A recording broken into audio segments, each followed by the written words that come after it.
최근 영화 드라마에 자주 등장할 뿐만 아니라 뉴스에서도 끊임없이 보도되는 마약 범죄. 그래서 우리나라는 최근 마약과의 전쟁을 선포하기도 했어.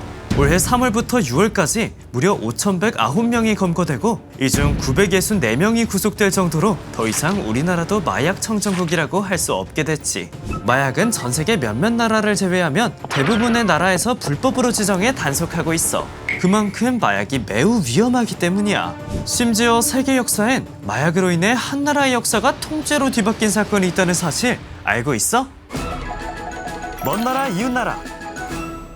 기원전 221년 진나라에 의해 최초로 통일된 이후 지금까지 이어져 내려오는 세계에서 가장 오래된 나라, 이집트 제국, 로마 제국, 이슬람 제국, 몽골 제국 등 지구상 모든 제국이 사라지는 동안 아직까지 꿋꿋이 버티고 있는 나라가 바로 중국이야. 물론 지금은 공화국으로 바뀌긴 했지만 세계에서 가장 오래된 나라 중 하나라는 건 분명해. 그러나 19세기 중반 서양 세력이 세계로 진출하면서 아시아 국가들이 줄줄이 무너졌고 중국 역시 한낱 티끌 같은 존재였지.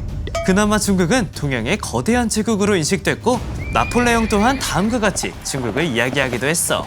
중국, 잠자는 사자를 깨우지 마라. 17세기만 하더라도 중국은 세계 최강의 경제대국이었고 동양 문명의 발상지이자 뿌리였어. 하지만 천년 만년 이어질 줄 알았던 중국의 위상이 하나의 사건으로 인해 무너지게 됐는데 그 사건이 바로 아편전쟁이야. 아편? 그게 뭔데?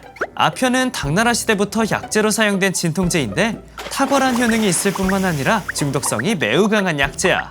1620년대 타이완 사람들이 담배와 함께 섞어 피우면서 마취제로 아시아 지역에 널리 퍼졌고 청정부는 1729년에 아편 수입을 금지하기도 했지. 주로 포르투갈 상인들이 인도산 아편을 밀반입 파는 일을 하다가 영국이 인도를 지배하면서 아편은 영국의 주요 상품으로 떠오르게 됐는데 중국 수출이 어렵게 된 거야.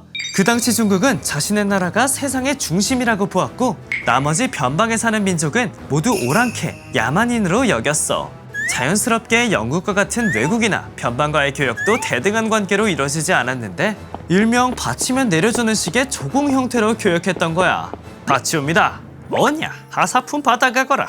이러한 불평등 교역에도 영국은 중국 시장을 포기할 수 없었어. 중국의 차와 약재, 도자기는 당시 유럽에서 인기 높은 상품이었기 때문이야. 문제는 영국은 중국에게 막대한 양의 은을 지불하는 반면 중국은 물건만 하사할 뿐 영국 물건에 관심을 갖지 않았어. 자, 우리가 만든 옷감 한번 보세요. 메이드 인 잉글랜드. 우리 중국이 실크 드레스의 원조라는 사실을 모르나? 그럼 이런 공산품은 어때요? 그럭저럭 쓸만은 한데 탐나는 물건은 없네. 자기들은 물건만 팔아서 돈 벌고 우리 물건은 안 사겠다고? 매번 영국은 중국으로부터 물건만 구매한 채 돌아갈 수밖에 없었어. 무역하자고 하면 조공바치라는 대답에 외교관을 보내면 땅바닥에 머리를 3번 찢는 중국 시기를 가출하는 등 중국과의 불평등한 교역은 쉽게 바꿀 수 없어 보였지. 결국 영국이 선택한 방법은 아편을 중국에 파는 것이었어. 1729년 중국으로 들어간 아편은 200상자에 불과했으나 1838년에는 무려 4만 상자가 넘으면서 100여 년 만에 200배가 증가한 거야. 아편 밀매로 영국의 수익이 늘어남에 따라서 중국 전역의 아편 중독자들이 헤아릴 수 없이 늘어났어.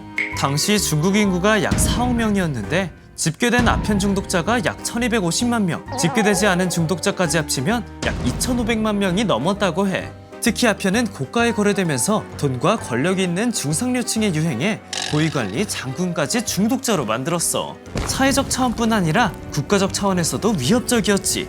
이에 청정부는 전면적으로 아편 금지령을 내리지만 아편 밀수가 공공연히 자행됐고 단속하던 관리도 매수되는 일까지 잦아졌어. 결국 청정부는 특단의 조치를 취하게 돼 이른바 아편과의 전쟁을 선포한 거야.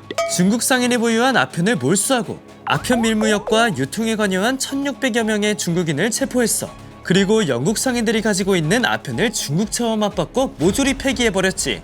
이 사건으로 영국 정부는 격노했으며 아편 밀매 상인들의 불만도 극에 달했지.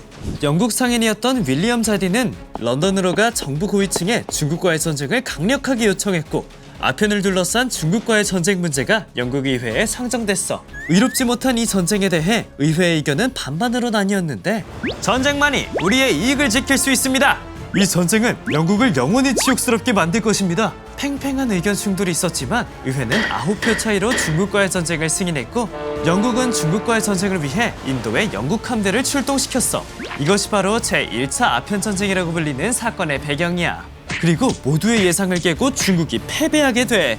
잠자는 사자가 졌다고? 당시 중국은 오랫동안 태평성대를 누리고 있었을 뿐만 아니라 영국을 서양 오랑캐라고 부르면서 무시하고 과소평가하기도 했어. 실제로 영국군은 4,000명밖에 없었고 청제국은 수십만 대군이 대기하고 있었지. 하지만 영국군은 산업혁명 이후 최신식 군함과 무기를 보유하고 있었고 전세계 전쟁에 끼지 않는 곳이 없을 정도로 전쟁 경험도 매우 많았던 거야. 영국군은 닝보와 텐진을 공격, 회수해버렸고 1841년에는 광둥을 공격해 함락 직전까지 몰고 갔지.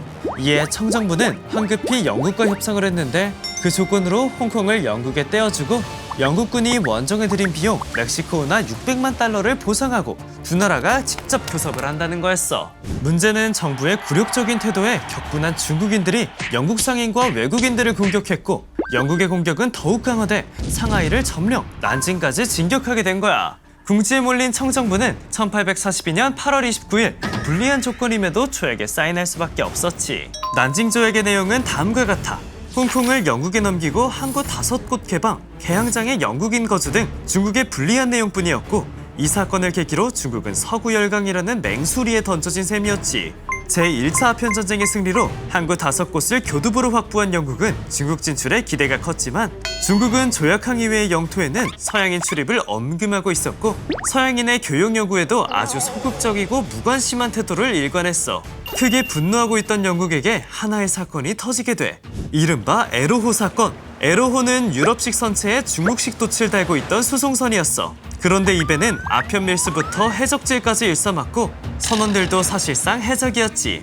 그러다 보니 중국의 단속선이 이 배를 검문했고 아편 밀수 혐의로 12명의 중국인 선원을 체포한 거야. 문제는 그 다음부터였어. 단속하고 체포하는 과정에서 에로호에 달려있던 영국 국기가 찢어졌다는 거야. 영국인들은 즉각 국기 훼손에 대한 사과와 선원들의 석방을 요구했지. 하지만 영국 국기가 훼손된 것에 대해 중국은 부정했고 이를 계기로 영국은 또다시 중국과 전쟁을 일으켰어. 제2차 아편전쟁이 일어난 거야. 심지어 영국은 앙숙이던 프랑스와 손까지 잡으면서 중국 침략을 본격화했지.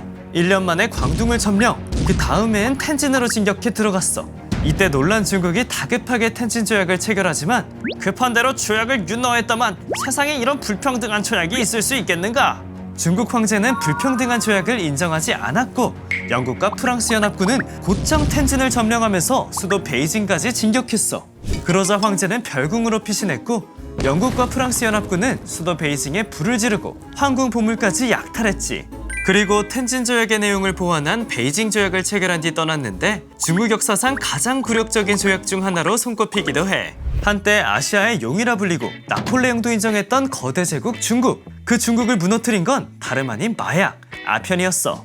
이후 중국은 서구열강에게 강제로 문호를 개방하면서 반식민지화됐고 외국인 여행자와 선교사가 중국 전역을 자유롭게 다닐 수 있을 뿐만 아니라 중국의 저렴한 노동력이 서구열강 식민지에 동원되는 발판을 마련하기도 했지.